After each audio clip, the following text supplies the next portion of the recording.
साथियों नमस्कार, स्वागत है आपका एक और इस नई वीडियो में। और आप देख रहे हैं big India TV. Bahujan Samaj party को लेकर बेहद ही बड़ी खबर आ रही है। बहन कुमारी मायावती जी का नया फरमान आकाश आनंद के लिए जारी हो चुका है, स्पेशल हरियाणा को लेकर। आप जानते हैं कि हरियाणा में बहुजन समाज पार्टी ने इनेलो पार्टी के साथ गठबंधन किया हुआ है और ये वाला गठबंधन बीएसपी व इनेलो ने बहुत अच्छे टाइम पर कर लिया था, क्योंकि आज जो लहर हरियाणा में इस गठबंधन की देखने को मिल रही है, उस लहर को देखकर बीजेपी व कांग्रेस की सांसें अटक चुकी है। एक तरफ कांग्रेस हरियाणा में सरकार बनाने का दावा कर रही है और एक तरफ बीजेपी हरियाणा में सरकार बनाने का दावा कर रही है, तो वहीं पर साथियों बसपा वाला गठबंधन भी सरकार बनाने का पूरा दावा कर रहा है। इससे यह बात तो तय हो गई कि हरियाणा में विधानसभा का चुनाव त्रिकोणीय मुकाबले में है। इस बार हरियाणा में किसी की भी सरकार पूर्ण बहुमत की नहीं बनने वाली। जो बीजेपी को दलित समाज का वोट 2024 के चुनाव में मिल चुका था, वो दलित समाज का वोट बैंक इस बार कांग्रेस से छिटक चुका है और वो सीधा एक तरफा बसपा व इनेलो वाले गठबंधन के खाते में आकर जुड़ गया है। क्योंकि अभी हाल में आपने देखा जिस तरीके से कांग्रेस के समर्थकों ने कुमारी शैलजा का अपमान किया, उस अपमान के चलते हरियाणा का तमाम दलित समाज कांग्रेस से नाराज हो गया और वो बसपा व इनेलो को वोट देने के लिए तैयार हो गया। हालांकि दलित समाज पहले से भी बीएसपी को वोट देता आया है, लेकिन आज सबसे बड़ी खबर क्या है? आज की सबसे बड़ी खबर है बहुजन समाज पार्टी की मुखिया मायावती जी ने आकाश आनंद के लिए नया फरमान जारी कर दिया। जी हाँ साथियों, आकाश आनंद को बड़ा ही मजबूत नेता बनाने का बहन जी ने संकल्प ले लिया। जहां बहन कुमारी मायावती जी हरियाणा में 5 बड़ी रैलियां करने वाली है, तो वहीं पर आकाश आनंद भी अनगिनत रैलियां और सभाएं करने वाले हैं हरियाणा में। ये तो रही अलग बात, लेकिन जो सबसे बड़ा फरमान आकाश आनंद के लिए बीएसपी की तरफ से आया है, वो है गांव-गांव जाकर चौपाल लगाने का कार्यक्रम। आपने कांग्रेस के राहुल गांधी को देखा होगा, वो लगातार किसी न किसी एरिया में किसी से अपना कनेक्शन बनाते हुए आपको दिख जाएंगे, यानी कि पार्टी को मजबूत करते हुए आपको दिख जाएंगे और वो लोगों से आपको मुलाकात करते हुए दिख जाएंगे। और साथियों, आज अभी तक आकाश आनंद की उम्र मात्र 29 साल है। अगर देखा जाए तो आकाश आनंद के पास कम से कम 40 से 50 साल राजनीति करने के लिए पड़े हैं आकाश आनंद के पास। और इसलिए आकाश आनंद ने और बहन कुमारी मायावती जी ने ये फैसला लिया कि वो हरियाणा में 18 तारीख से गांव-गांव जाकर चौपाल लगाएंगे, लोगों से कनेक्ट करेंगे, युवाओं से बात करेंगे, महिलाओं से बात करेंगे और सबसे बड़ी बात जो यहाँ पर है, वो किसानों से जाकर उनके खेत में ही मुलाकात करेंगे।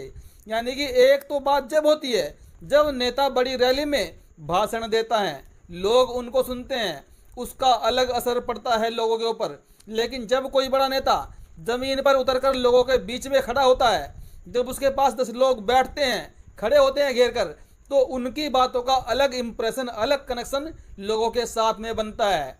और इससे क्या होगा, जिस तरह बहन कुमारी मायावती जी ने खुद गांव-गांव जाकर, शहर जाकर लोगों का विश्वास जीता, लोगों का दिल जीता, इसी तरह पर आकाश आनंद को बहन जी ने लगा दिया। और इससे आकाश आनंद का जो पॉलिटिकल डेवलपमेंट है, जो थिंकिंग है और जो उनका एक्सपीरियंस है, वो 100 गुना बढ़ जाएगा।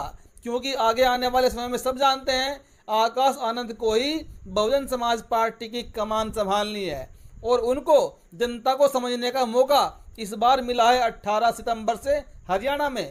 हालांकि आकाश आनंद उत्तर प्रदेश में भी गांव-गांव जाकर चौपाल करेंगे।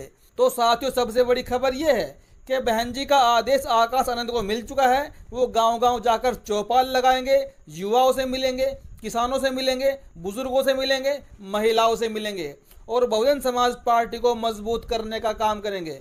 जिस तरह एक समय में काशीराम जी ने गांव-गांव जाकर, शहर जाकर, कस्बे जाकर बीएसपी को मजबूत करने का काम किया, अब उसी तर्ज पर आकाश आनंद घर से निकल चुके हैं बहुजन समाज पार्टी को मजबूत करने के लिए। हालांकि आकाश आनंद या बसपा ने आज से पहले हरियाणा में काशीराम जी के बाद ऐसी कोई सभाएं नहीं की, ऐसा कनेक्शन स्थापित करने की बात नहीं सोची, लेकिन अचानक से बहन कुमारी मायावती जी एक्टिव मोड में आ चुकी हैं और बहन जी ने अब ठान लिया है कि देश से बीजेपी व कांग्रेस को भगाकर ही रहना है।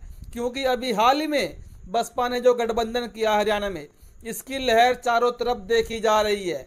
देश का मीडिया भी इस गठबंधन की बात अब करने लगा है।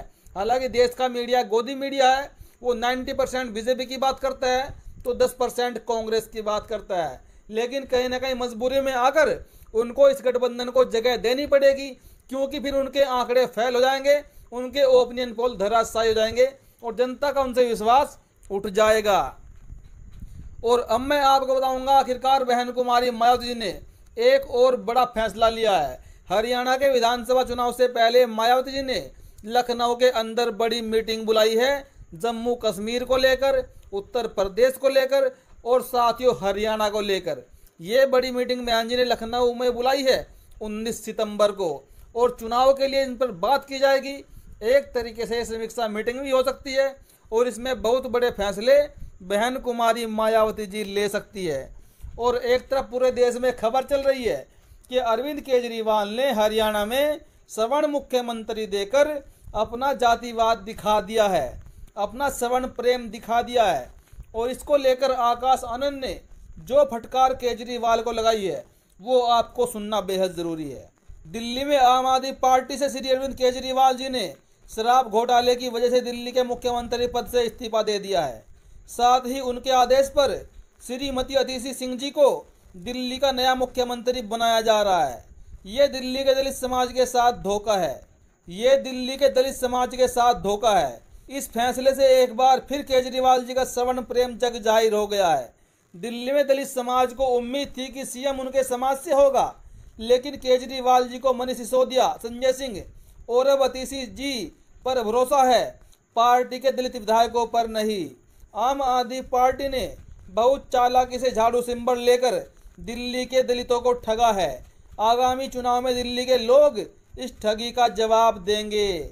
बड़ा हमला यहाँ पर आकाश आनंद ने अरविंद केजरीवाल को लेकर बोला है।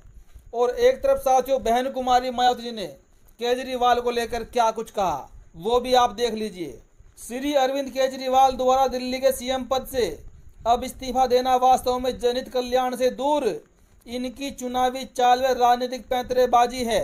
किंतु उनके लंबे समय तक जेल में रहने के कारण दिल्ली की जनता ने जो अनगिनत असुविधाएं व समस्याएं झेली है उसका क्या होगा, उसका हिसाब कौन देगा। सत्ता व विपक्ष के बीच राजनीतिक लड़ाई शत्रुता स्तर तक कटु नहीं हो तो बेहतर, ताकि उससे देश व जनहित प्रभावित न हो। बीएसपी की यूपी सरकार को भी ऐसे ही दिन देखने पड़े जब केंद्र की कांग्रेस सरकार ने जेवर एयरपोर्ट व गंगा एक्सप्रेसवे पर भी रोड़े अटकाए और जनहित व विकास को बाधित किया। कांग्रेस ने बहन कुमारी मायावती जी को सही तरीके से काम करने भी नहीं दिया था उत्तर प्रदेश में, जब मायावती जी उत्तर प्रदेश की चीफ मिनिस्टर थी। हालांकि आज तक का कार्यकाल बहुजन समाज पार्टी का सर्वश्रेष्ठ रहा है उत्तर प्रदेश का।